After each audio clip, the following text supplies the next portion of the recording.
Wild Health is about optimizing you. We use genomics, blood work, biometrics, microbiome assessment, many other tests, and a conversation with you to come up with a full health optimization plan. What's the perfect diet, exercise, and supplement plan for you and only you? The Wild Health podcast is about optimizing all of us. Here we cover the cutting-edge science that gives you the base to be able to apply the personalized plan we give you as a patient. To sign up as a patient, go to wildhealth.com. Or if you're a physician or health coach and you want to learn how to do this for your patients, we're happy to help as well. Wildhealth.com for all the information on becoming a patient or working with us.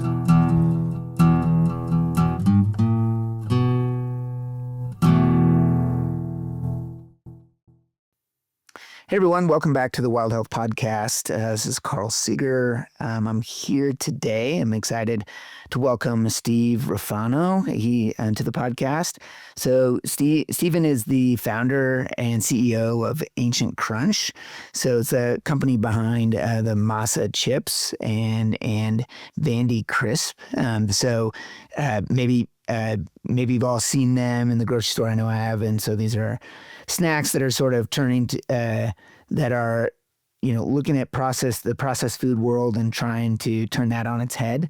And by ditching seed oils and returning to sort of real nourishing ingredients like grass-fed tallow and organic corn. And so with a background in sort of functional medicine and passionate for regenerative health, Steven isn't it just like building a snack company, but also he's trying to kind of replace the Frito-Lays of the world. And so, yeah, man. So it's good to have you here. And I'd love to hear what you're kind of doing, but also if we could start with your kind of origin story, that's always fun to hear from people and kind of how you ended up where you are. Yeah, thanks for having me, Carl. Happy to be here. So the origin story, so just to summarize, we're basically trying to build the Frito-Lay of real food, is what we call it. So Frito-Lay, as people know, sells Doritos and Tostitos and Fritos and Cheetos and all the horrible things in the center of the grocery store that America is addicted to, and they taste great, but they're terrible for you. So we're trying to do that, but without any of the poison and with the best possible recipes, the best ingredients, the most traditional methods possible, turning those what were once considered junk foods into actual food, which not only tastes better than the junky counterpart, but also is better for you. So I got into that personally. Started getting into health about 10 or 11 years ago. I was in college at the time and, first year there, dining hall, horrible food. I was getting sick all the time. I felt terrible. And it just so happened that my internship that summer after the first year was in Belgium. And in Europe, they don't have dining halls. And as you know, the food there is much better. And so having to cook there for myself and, going to the Belgian supermarket and buying food and cooking, I was able to see how what I ate affected how I felt. And putting two and two together, I realized, hey, if I eat certain things, I feel better. If I eat other things, I feel worse. Why don't I try to figure out how to make myself feel better by feeding myself the right foods? And that led me on, a research sort of rabbit hole that I'm sure many listeners would be familiar with. At that time, the paleo diet was kind of popular. So I heard about that, tried following some of its tenets. Within a few weeks, I was like, lifelong congestion is just one example of a symptom that I'd always had. Just went away. And I'm like, how is it even possible? In my mind, for example, I always had allergies and congestion. I thought that was just who I was and I could never get over that. It was just a part of life. But it proves to not be the case. And that eye-opening moment tuned me into the power that food and lifestyle more broadly has over our ability to feel healthy. And it's a pretty empowering discovery. And from there, I sort of decided I would do everything I could to figure out optimal health for myself. And ultimately, I ended up talking to others about this. I started a social media account, which then led to me identifying that, chips and snacks were a big problem. And we started making the chips about 3 years ago. And here we are. So like when you say we, is there a group of people that you kind of with, or do you go out on your own? Were you lone wolfing it, or what? All the health stuff was pretty much me. Okay. I was independent. I was the weird kid. When I went back to school, I was like brewing kombucha in my dorm. When I finally had an apartment, I moved off campus. Yeah. I would I got a grain mill, and I would be baking sourdough bread in my apartment. I would like go out on a Saturday night, come home and like knead my dough and like let it rise while I was asleep, and then wake up Sunday and go bake it. Yeah, you'd have been like a really weird but awesome college roommate. Yes. You know? Yes. Yeah. Fortunately, by that point, I didn't have roommates, so I don't. Fortunately for them okay. or me. Yeah, well, okay. But yeah, no, it was funny. All the Europeans, because there were a lot of Europeans at my school, they would hang out, and they'd always come back to my apartment afterward because I had the good food, and they're like in America, like the food here sucks, and then I'm here with the sourdough bread and like brie and like prosciutto and homemade sauerkraut. So they would always eat that up, but yeah, that was my life basically. After I graduated, I worked also as a software engineer. So I was doing that throughout my tenure there, and then I at some point I had a challenge with a friend. We both had very like niche interests, so we were like, we're gonna make TikToks. This is 2021. We were bored. We can be both committed. We bet each other we're gonna make like it's a TikTok every day for like 2 months. And that was my first foray into any sort of public health and wellness stuff. But that was after doing that, I realized like the core issue is not simply knowledge, although it is important that people know what is healthy and what is unhealthy and learn about these things. But people can learn and we can teach all we want, but if the things to actually go make our lives healthy are not there, no one's going to be healthy. So for example, in the 1950s, your great grandparents or grandparents or whoever was alive then, they did not do Weight Watchers. They didn't work out. They didn't go to CrossFit 5 times a week. They didn't do Pilates. There was no calorie counting. I'm pretty sure the average person didn't even know what the difference between protein and fat and carbohydrates were. They went to the diner and had a burger and a milkshake, and walked home and woke up, and the milkman dropped what effectively would have been grass-fed milk off of their door every other day. They didn't try to be healthy. They didn't go to the grocery store and have to sort between 20 different types of eggs to find the healthy eggs. There were like 20 different kinds of milk to find the healthy milk. They just ate the food that was in their environment, didn't even think twice about it, and they were far healthier and far more fit than we were, and in many cases lived longer. Like the average lifespan in my family alone has been decreasing since the great grandparent generation. Like my great grandparents all lived to be in their mid 90s. My grandparents all lived to be barely in their 80s. Like most of them died in their 70s. My parents pay attention to their health, so I think they'll do pretty well. But there's this turning point in American history where people were living long and were very healthy. And then we're very fit. No one was obese. No one had any of these other horrible diseases. And then all of a sudden, everyone had them, and now it's considered normal. So it's kind of the anti-American dream, right? It's your kids actually aren't going to live as long as you and be as well off. And so you're like, wait a minute, what are we doing here? What is happening here? Yeah. And the crazy part is they didn't even pay any attention, right? The average person, I'm sure the average listener of the show, spends countless hours and untold dollars like chasing after health. How much do they spend on supplements and working out and going to the gym and buying red light panels and all that stuff? I'm not saying you shouldn't do these things because the world we live in is toxic. It's just that people back then, before the world became so toxic, didn't have to worry about it, and they were way healthier. So I view that as the superior method, because while you and I'm sure me and listeners of the show are happy to and able to like learn about polyunsaturated fats and lipid peroxidation and telomeres and all these things, the 95% of people are not going to ever learn about those things. They're either too busy. I know way more about telomeres than I should. That's for sure. Yeah, but that's your job, and that's great for your position. Yeah. But the average person is not going to and shouldn't have to, in order to like not be a walking corpse, basically. And so I think the only way to create that health outcome in the mass of society is to do things like create products, create businesses, change our environment, so that the healthy thing is sort of the default choice as opposed to something you have to go search for. Yeah. Well, was there a moment where you were like, all right, I'm gonna make this my job? Was there like a where you're like, okay, I got this is gonna work, and this is gonna be what I Uh, do?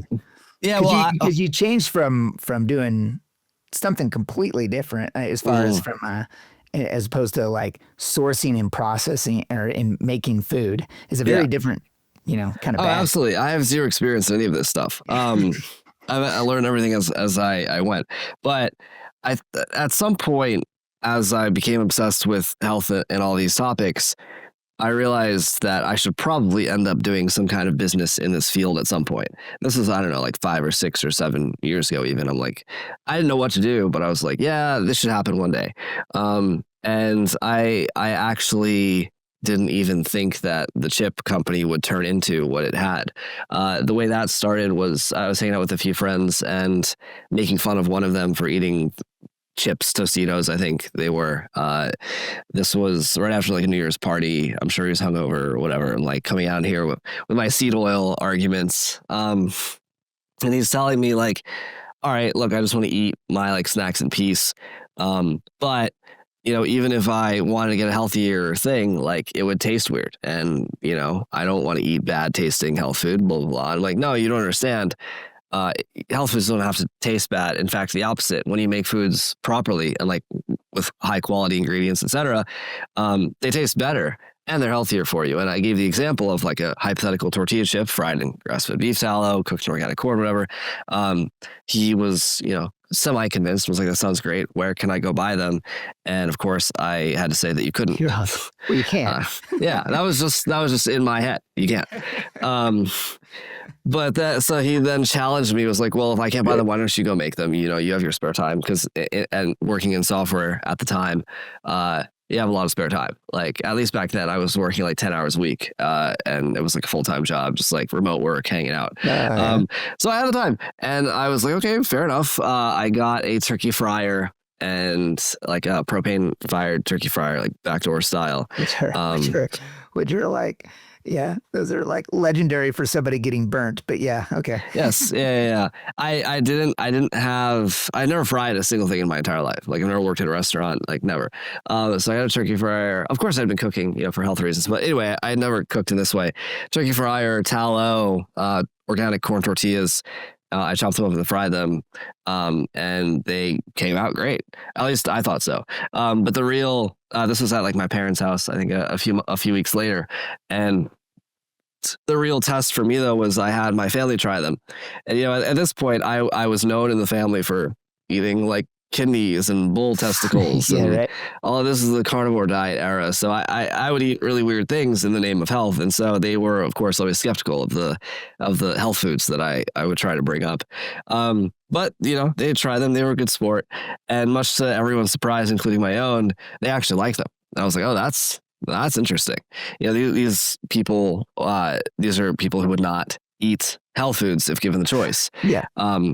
And they liked this. So the fact that we have this chip, that was healthy enough to satisfy my OCD or whatever, food hypochondriacness, orthorexia, whatever you want to call it. You have a chip that can satisfy that, but at the same time was good enough that people with a normal palate preferred it to the status quo chip. That was really the special insight. And so at that point, and along with the friend who had challenged me to do this initially, we decided we should start to sell those, because that's the holy grail, right? It tastes good and it's healthy. It's very, very hard to find the combination. So then we proceeded to do so. And then a few months later, we ended up selling our first bag due to our good friend, Chris Masterjohn. I'm not sure if you're familiar with him. Our first batch sold out, and we then were like, oh, we should probably make more of these and sell more of them. And it turned into a real business pretty quick. I think within 2 months, I quit my job and was working on it full time. 2 months? That's pretty quick. Yeah. That's pretty quick turnaround. Yeah. All right. Yeah. We sold our first July 19th. 10 hours. Yeah. No, I work way more than I ever did. No, It's kind of insane. I was working in my spare time, and then at some point, like within 2 months, I was like, I don't have 10 hours to spend, at my quote unquote real job. So yeah, July 19th, we sold the first bag, and I think my last day of work was September 2nd. and it was just kind of a crazy growth bonanza since then. That's pretty high. And so tell us about like how you landed on formulations like of what you're making. So how did you decide on using grass-fed tallow or organic corn or sea salt and all your ingredients? So when making something, I think a very good principle is to say, hey, let's make this. The first thing to do is like, let's make this recipe as simple as possible, meaning as few ingredients as possible. So if you look at the ingredient labels on a lot of tortilla chips, as an example, plain flavor ones are not too complicated, but this preservative or this kind of oil or these two different kinds of oils or whatever. It's like, well, what is the core essence of a tortilla chip? In this example, or in tortilla chips, it's just the corn. It has to be, processed and nixtamalized is the term, which is like a Mesoamerican thing that they invented, which we can get into. But whatever, you have the corn, you fry it in a fat, and then you have a seasoning, which, is salt. So 3 things. And then the question is, okay, now that you know the 3 things that you need, how do you turn up the dials on each of them to make sure they're the best possible version of that thing? Yeah. So we'll start with the oil. There are a lot of options when you want to go deep fry something. There's obviously all the conventional seed oils. Then there's, the quote unquote healthier oils like avocado oil or coconut oil or even olive oil. And then there's the animal fats. And so seed oils are obviously out of the question. I don't think we need to get into this on that show. I think people understand that. I think that's been well versed on this show. Right. So the other options are like the plant-based oils. So avocado oil, most of it is like fake and, laced with seed oils. People don't really know this, but the avocado industry is more or less owned by the Mexican drug cartels. And you can, research all about this if you want. What this results in is that most of the avocado oil on the market is like either rancid or fake, like it's laced with seed oils. And there's a UC Santa Barbara, Santa Davis, I don't know, UCSD, wherever, California school, they pulled like 20 different bottles of avocado oil off the shelf and found that like 80% of them were not real. It's like, okay, you got to deal with that. The other problem is that avocado oil is like when you fry something in any plant oil, actually, the product ends up coming out a little greasier. So you pick it up on because the fatty acids are shorter, even if they're saturated or unsaturated or whatever, the fatty acids are shorter. And so there's more of this capillary action. They get into like in between your fingerprints and something. That's why your like fingers get greasy when you eat a bag of chips. But our chips, not really. Like, there's a little salt dust, but you don't get a ton of tallow residue on your fingers, which is interesting. Anyway, so you don't really want avocado oil. I don't want any of the plant oils because of this greasy component, even coconut oil. Aside from the fact that you have to import these oils from halfway across the world and perhaps deforest rainforests in the process, you also like plant fats are not really high in any sort of fat-soluble vitamins. So while they might not be high in polyunsaturated fats, like coconut oil is actually more saturated than tallow is, for example. It doesn't have any fat-soluble nutrition. And so the combination of, all of those factors means the plant oils are kind of out of the question. And then I think animal fats, there's like lard or tallow. And lard is far harder to find in good quantities, in large quantities at good quality than tallow is. It's relatively simple to feed a cow properly and healthfully. They just eat grass. Grass is everywhere. But to feed a pig the right way, in agricultural setting, like mimicking their natural diet basically is very hard. And so most pigs in America are fed just horrible trash stuff that they should not be eating. And the fat follows suit. So all you're really left with is tallow is the best fat for frying. It's abundant and it's good flavor. It's high in saturated fats, high in fat-soluble vitamins. It's not really used much for anything else. Like it should have been. It used to be, but it's not like today. You don't have to like chop down a rainforest to go make tallow. You don't have to ship it from halfway across the world. It's grown in it. Tallow comes from every 50 state. People raise cattle everywhere. So tallow basically is the ideal fat for frying. But you have to source it from the right place, right? Sure. So obviously the grass-fed moniker is important because you don't necessarily want feedlot tallow. Although what's interesting, I don't know if you've heard of the book, I think it's Sacred Cow by, is it Rob Wolf and someone else? Who wrote that book? I don't know. Anyway, it's this is like a regenerative agriculture book talking about like the benefits of meat. Yeah, it's written by if the audience is interested, Diana Rodgers and Rob Wolf. Yeah, it's a pretty good book about why meat, why not be vegan, etc. They talk about that, how there's a pretty minimal difference in at least like chemical analysis between grass-fed beef and conventional beef. Now, I still think grass-fed is superior, right? I'm sure there's things that we can't measure, right? There's plenty of things that scientists aren't looking at or whatnot.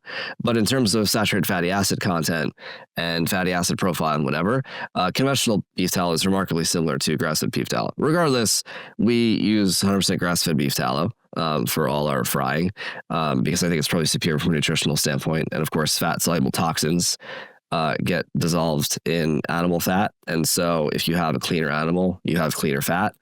But that being said, we use grass-fed beef tallow specifically as our frying fat. How do you, I mean, this is mostly like me curious from a business standpoint. Yeah. Like, how do you, like, this is the Portlandia joke, like, right? You know, this is like, I want to see where your chickens come from. Can I go hang out with them? Like, how do you source that? Because like, I think similar to like the study you're quoting is the U.S.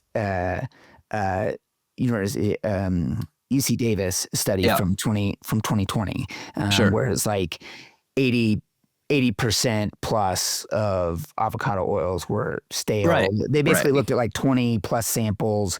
They showed they were all stale. And this was like when this study came out, I remember it because I was like, you got to, shit, man. Yeah, you gotta be kidding me. Like, what am I supposed to do here? And so sourcing this is sourcing is really challenging. So I'm interested in how you did that. Yeah. Good question. We it took a minute for us to settle on the right tallow vendor. I mean, we did a lot of research. It was not very obvious who would be the right person to make it up front.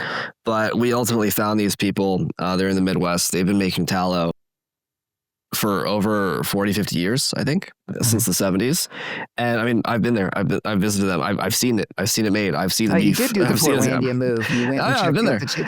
We're pretty good friends with them. We've hung out with them, several times, and I've toured the plant, and we have a really good relationship with them. I mean, I've seen the beef trimmings go into the thing, and out pops tallow, and this machine does this, and that machine does that. And they're very above the book with all their certifications and all those things. People don't realize this, but the USDA, for all its faults, the products are what they say they are for the most part in USDA labeling. It's very hard and they know because they have an inspector coming in there like every other day, and you have to if you're a USDA facility, which anyone that sells meat in this country would be. So yeah, there's a special, like, grass-fed is not actually a thing you can just put on a label. I mean, you can, but if your label's approved by the USDA, it actually has to mean something. And so, I mean, they know their farmers. We're actually going to schedule, when we get around to it, like a sort of like a tour and a photo shoot of some of the farms where the cattle come from. So we can do like on our website, like, hey, look, this is the kind of farms that we're getting from. But yeah, so we have met all of our suppliers and have good relationships with all of them. And so it's not just tallow, but other things too. Yeah, I mean, there's interesting. There's just a lot of. I've been interested in how people do this. There's a lot of companies out there now. I mean, I think so. You know, Brent Johnson's Blueprint Company, like how they're trying to source things, and not just food, but also like supplements. And like, I mean, it's not easy. So what you're describing couldn't have been like, oh, I just landed on this place in the Midwest. It probably was a significant. Yeah, no, it took a while to find them, and I mean there were challenges with us with dealing with them because a lot of their clients also are like far bigger, and so I mean a lot of their talent goes towards soap making actually, which is interesting. But regardless, like there was a lot of trial and error with like they were putting it in buckets and like this packaging format, and like the pallets showed up and they were indented, and we have a lot of a good transparent relationship with them. So yeah, that's cool. I mean, that's awesome. Like I mean, it just sounds like a lot of work, man. It is. Yeah. That's just one ingredient. It's one ingredient, right? Yeah. I mean, well, it kind of brings me to another ingredient, like so corn. Corn is it's always like a lot of these questions, and I know the USDA it has the same feel to me as like the FDA. Like people have a lot of like negative connotation Oh yeah. with the USDA and as well as the FDA. But To be fair. yeah, no, it's not without reason. Like hey, like it's definitely not without reason. Yeah. But there's also not all regulation is bad. Like there's No, some absolutely not. things that are kind of important. And so I mean corn, the glyphosate drift Yeah. is a thing. And like Yeah, we're aware. how did you kind of go down deciding who your vendor is there? Yeah, so that's a good question. Again, keeping with this like illustration of turning every ingredient up as far as you can. So if you think about corn, well, you have the corn itself, and so what is the variety of corn and where and how is it grown are the two main questions. So there are more heritage varieties, there are more hybridized varieties. There's GMO corn. Obviously, we want the sort of older heritage that we can get, the better. Of course, then we want it to be organic. Corn is one of the most widely pesticided crops that there I is. think it is the most likely, Yeah. isn't it? Maybe I'm wrong. Maybe about it. soybeans are corn. It could who be knows? soybeans. Maybe I Yeah, know strawberries are like I don't know, but yeah, I think it might. I don't know. It might be it's splitting hairs there. Toss up, but it's Yeah. it's heavily pesticided, and Yeah. and not to go on too much of a tangent, but the reason why is it has to do with the GMOs, and people tend to think of GMOs as bad, which I think is good. I agree, but I don't. A lot of people who like to defend GMOs, especially this industry, people will be like, "Oh, you're just like an anti-science Luddite. You know, wake up to the new world. We're making crops better." And it's like, it's hard to defend. It's hard to attack GMOs when you're trying to say like, "Oh, it's bad to play God," and that's all your argument is. And these people say, "Well, what's wrong with us? Making nature, bending nature to our will, whatever." It's hard to make that argument. I think it's much more compelling to say that GMOs are bad because they're modified toward a certain purpose. Yes. And the purpose they're modified toward is to make them resistant to pesticides so that more toxic pesticides can be dumped on them and then you eat them. 100%. Like I don't like. Listen, man. Like I run a genomics based precision medicine company. Like technology, like all these things, like they're not bad. It's what is the purpose of doing a GMO? It's not the modification. In my opinion, this is it. It's not the modification of itself. It's the as you said, like eloquently, it's what is the reason, and we're doing that. It's so we can ramp up the amps to 11 on adding whatever chemical we want. Right. If normal corn, I can put a gallon of pesticides on before it dies. But if I GMO the corn, I can put 2 gallons of pesticides on before it dies. Well, guess what? Me, the consumer, now I'm eating twice as many pesticides if I eat that corn. That's a total like this is like. It's like a total American thing to do. Like, I mean, it's like, what we should do is we should make this so we can add 2 gallons of corn. Yeah.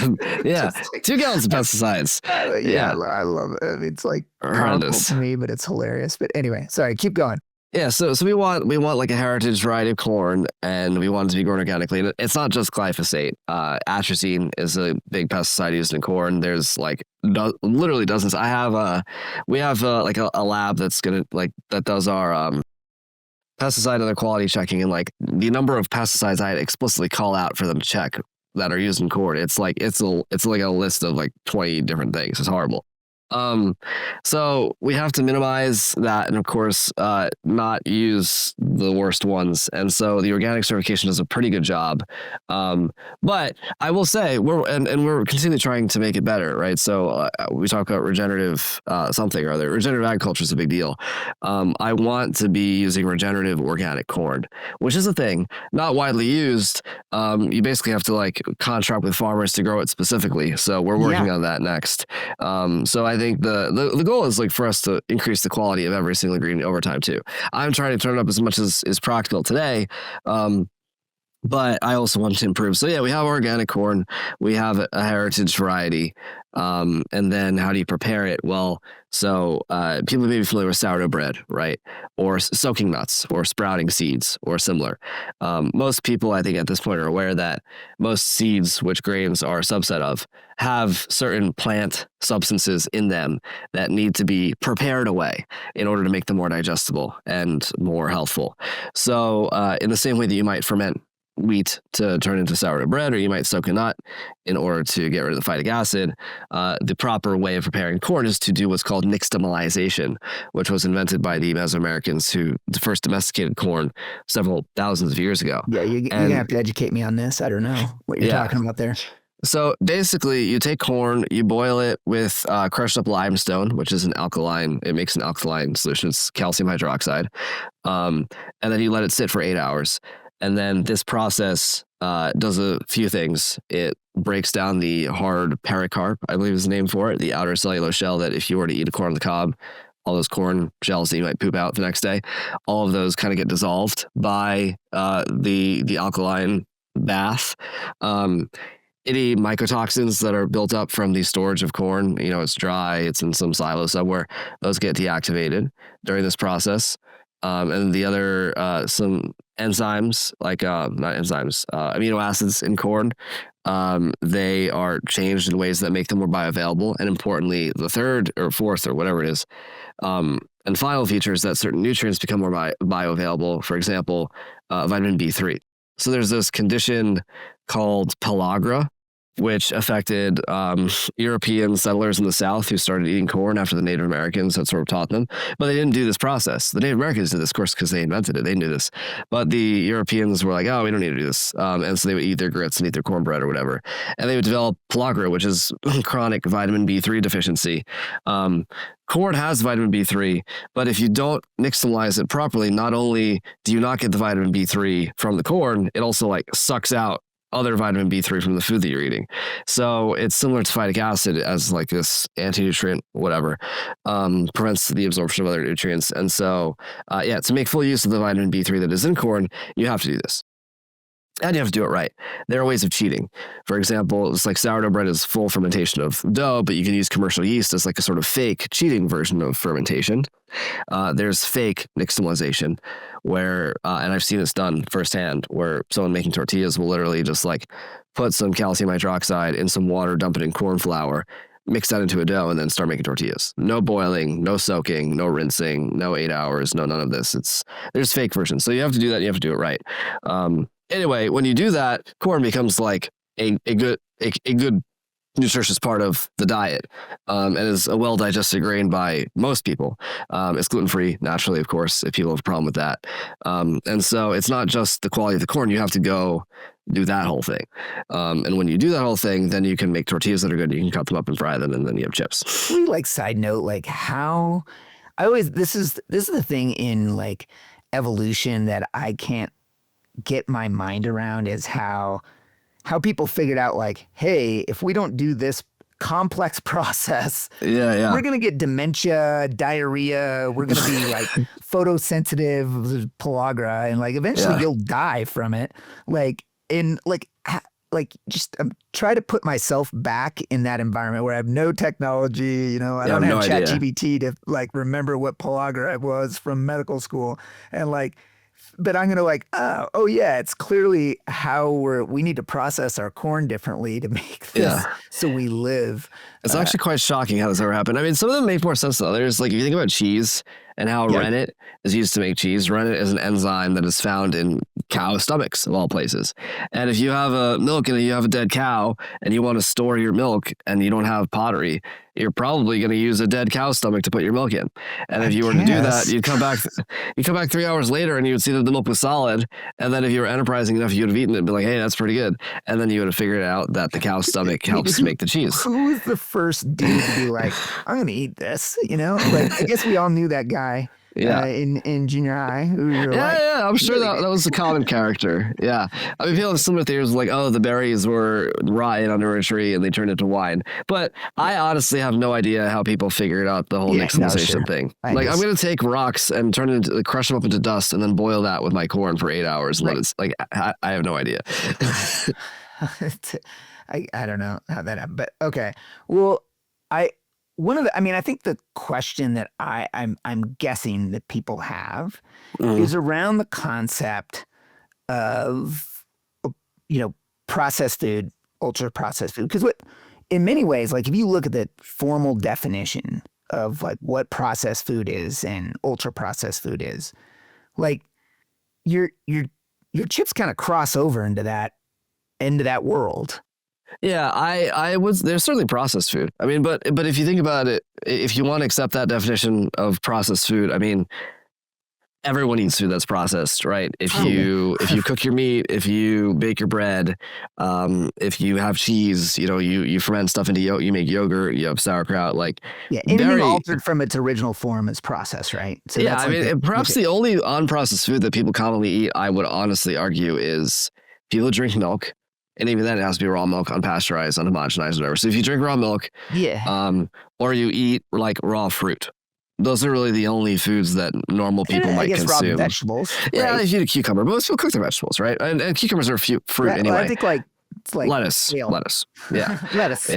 Yeah. So you eat some uncooked vegetables or fruits, or you drink raw milk. Those are the only foods that people eat that are unprocessed.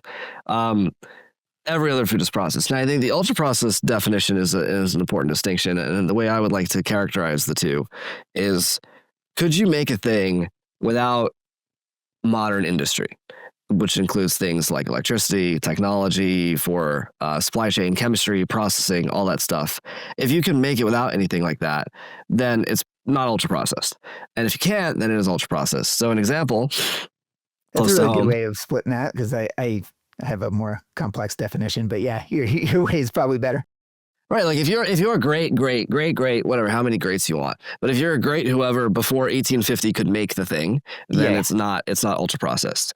And so for our chips, for example, if I gave you a knife and a cast iron kettle and a cow and some corn in a cornfield 200 years ago, and some firewood, I guess, you can make our chips. Literally, you go harvest your corn. You could shuck your corn, go find some water, go find some limestone, knock it together to make limestone dust.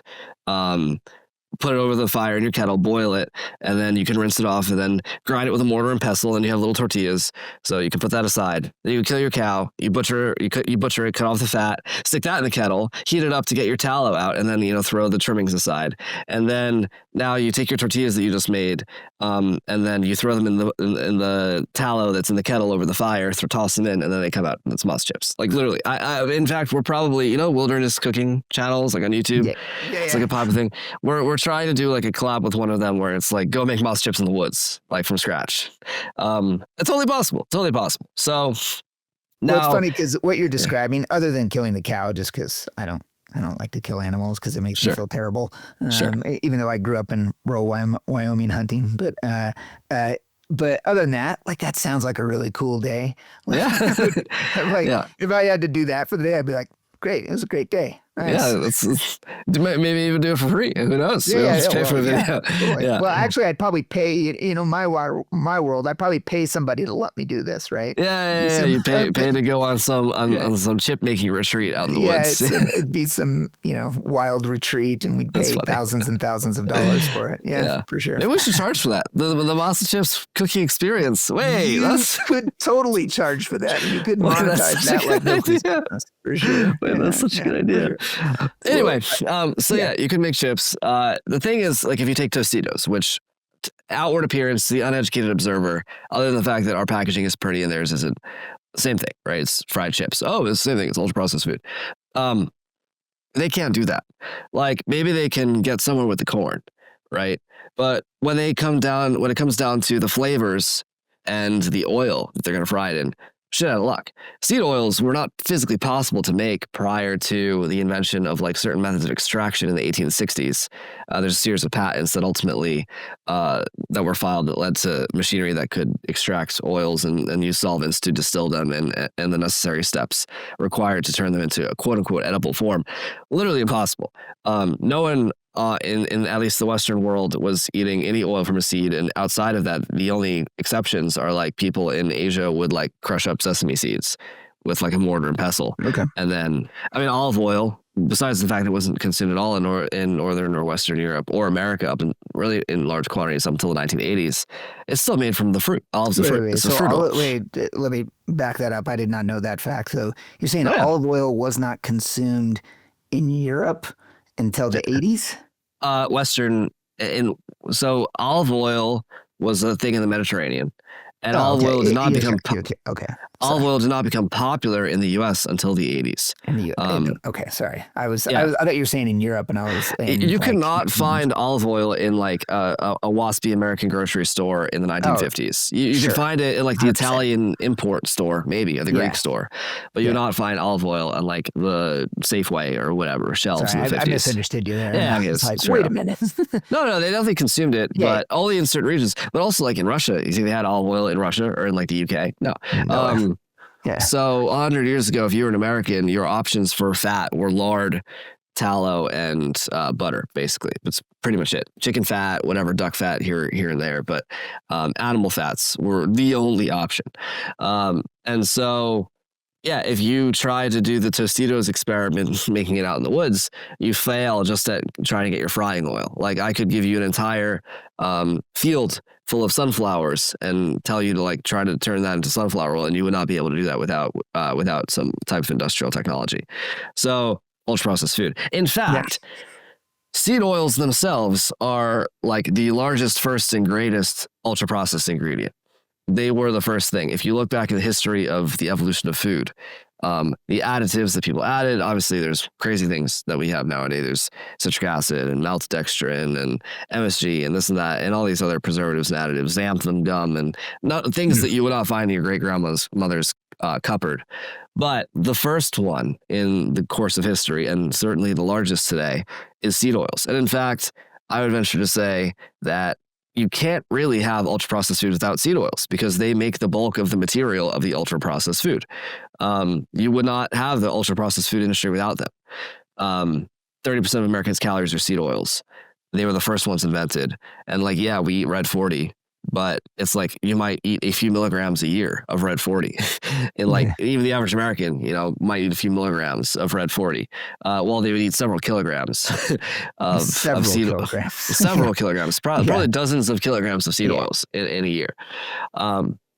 So that's really the distinction between ultra processed foods and processed foods that I think is important. And that's not to say that all manners of processing back in the day are inherently good, but they lack the sort of complete artificiality that the modern ultra processed foods that everyone knows are bad for you have. Yeah, what you're trying to do, right, is you're not only you're taking something that people eat and is, I think we can, I don't know if there's anybody out there who would argue like tortilla chips the way they're made right now are good for you. Like, of course not. Horrible. I don't think anybody would. But you're trying to take something that is commonly eaten in the standard American diet and of course, and turning it into a positive and make it into a okay, this is not terrible for you anymore. Let's make it as least processed as possible, but let's use ingredients from the best sources possible. Yeah. And then, so my question is so I have kind of two questions to you. One, how do you scale that? I mean, how scalable is that? And then two, the two I'll ask later, but I think that how do you scale that is a big enough question on its own. So I'm sitting in our factory right now. We actually just moved. We have a bigger place than we did a week ago. Oh, really? You upgraded from a week ago? Yeah, well, the first place we had it's moving. We had it for about 3 years, and now we're in the process of transition. So it just so happens. But yeah, I mean the machinery. To give the example before, we don't make moss chips in a campsite. Like we could, we don't. Obviously, they'd be more expensive than they are. But the equipment that we need to make it is more or less the same thing as anyone else uses to make any other sort of chips. We have certain modifications for various reasons because the nature of tallow, it's solid at room temperature. That's poses some difficulties. And then also, I'm not a big fan of plastics. And so there's a lot of food processing equipment that people might not think about where like the FDA lets them use plastic in certain places that plastic should just not be in. So we do certain things to, make our equipment better, but fundamentally it's the same deep fryer. You just put a better oil in it, right? And then this is kind of the whole thing. People are like, oh, fried foods are bad. Fried foods are not necessarily that horrible. It's the oil that you fry them in. I could say baked foods are bad. If you bake them in canola oil, it's baked foods are bad all of a sudden. Fried foods aren't bad. Frying in seed oils is bad, but cooking in seed oils in general is bad. In fact, as a little aside, frying is done at a lower temperature than most other forms of cooking except boiling. So if you were to saute onions, your pan would get up to 500 degrees. If you were to grill a steak, 700, 800. Frying, it's 350 degrees. It's not actually that hot. So if there's a concern about the heat builds up, breaks down certain things, it's literally not that hot relative to other forms of cooking. Anyway, so there's the manufacturing, which is, I would say, a solvable problem. It's been done before. It just so happens that everyone that owns industrial chip making equipment uses them to fry them in seed oil. So we have to build that ourselves. And that's like a question of, do we have enough money to go buy more equipment so then we can invest in it and then make more chips? That's that's the whole thing. But the other question I think, which is more what people are probably more interested in, is the raw materials. And so for the short term, yes, it's not a problem. If we were to try and make Frito-Lay quantities of chips, it's not physically impossible. The current supply chain of agricultural commodities is not well suited currently. But the only constraint at the end of the day in farming is land, and there's plenty of freaking land available, and it's being used for bad purposes, and we could use it for good purposes. So, as an example, we also make potato chips, and right now, I think this year, I don't know how many acres of potato chips or potatoes we planted, but it was like several hundred, I want to say. Before us, it's organic land. It was just not being used to plant potatoes. It might have grown hay or just like alfalfa or whatever, but the organic land was there, and we just said, hey, plant potatoes, and all of a sudden hundreds of more acres of organic potatoes are being planted due to us. And so the same thing could be true for corn. There's organic land all over the place, and someone can just say, hey, if there's a buyer for it, like us, if next year we're probably going to plant 500 acres of corn. And then I'm just making sure where you plant, what state are you planting in? I haven't figured that out yet. We haven't. We're still working on it, figuring out where to put the corn for next year. But we will, because previously we were too small to warrant us contracting a specific acreage for us. But yeah, we will plant, and then the following year there'll be, a few years, will be tens of thousands of acres of corn being planted for us, and there's plenty of organic land available. There's no limitation, it's just the seeds, which you have because you grow corn from last year, and then you just plant it. I think for tallow is probably the most obvious one that could be a constraint. The size of the U.S. herd is actually at a 30-year low, which is kind of crazy. Oh, really? Yeah, population in the U.S. was far lower 30 years ago, but cattle population was higher. And so we have this funky issue where there's just not that many cows being produced in the U.S., which, of course, all these things are subject to the force of the market. And the bigger we get, the more of the force in the market we are. And so if there's demand for an additional 100,000 or 1 million head of cattle because of us and our existence, guess what? Some ranchers are going to find a way to go raise that many more head because that's just how the market works. So I think the only constraint really is physical land mass. And America is very, very, very large. And a lot of its land is very, very underutilized or misutilized. For example, there's hundreds of thousands, not millions of acres used to plant oilseed crops that, if I had it my way, would not be used to plant oilseed crops. They'd be making beef, you know? Totally. And so the land is there, and as long as the land's there, the market will take care of the rest, is my general opinion. Yeah. So you have chips, you have, so you have tortilla chips, you have potato chips.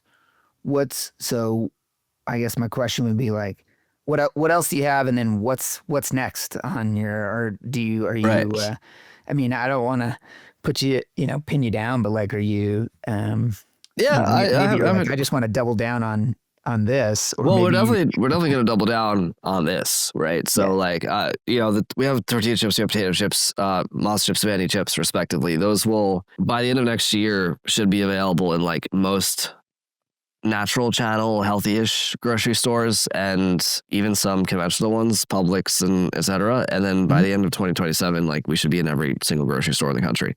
Nice.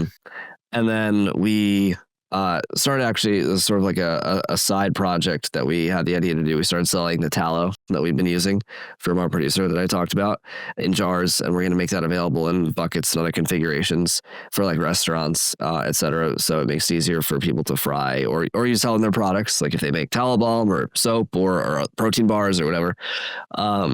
So we also found through them some pasture raised lard that we're going to start doing. So there'll be a few variations of tallow and just animal fats in general.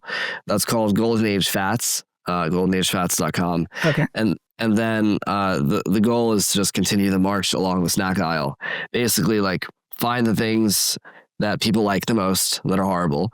You can imagine what those are, and then just do that, but better. So if it's wheat, it's sourdough now. If it's corn, it's nixtamalized. If it's if it's potatoes, it's organic potatoes. Like if it's whatever, if it's cheese, it's real cheese. Like you get the idea.